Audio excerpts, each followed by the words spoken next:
The environment is in such a crisis, and then here are my little children and they're going to grow up in this. It becomes overwhelming. Enough of their bad news. At IPPR, we thought it was time to tell a different story, one of fairness and opportunity. Climate change is a major threat. For those countries that take leadership, the amount of opportunity is significant. This is a chance to put power back into local communities and give people a real say over the future. We've started that in our own way with IPPR, with our citizens' juries. We spoke to communities across the country to develop a blueprint for a fair transition that creates opportunity for everybody.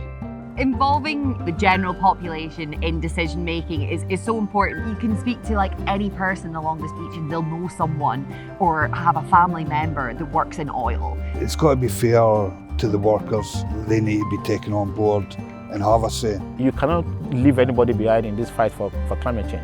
We're going to have to change the way in which we heat our homes. Gas boilers, they're going to have to come out, they're going to be replaced with something else. Everybody wants to save money as much as they can. So if I can save money and I can also help the environment, I think it's a win-win. We build greater equality and greater fairness through our economy by transitioning to a climate-safe economy. Bringing some employment to this area that are sustainable and could manufacture wind turbines for the rest of the country or other countries as well. Wales particularly is blessed with this fantastic wet climate and it grows wonderful pasture now, locking carbon into the soil. There'd be more farmers pushing it to a more environmental way. The more subsidies they get, the more it saves them out of their own pocket. I'd just like to see a fairer access for people to get around, to access their local nature.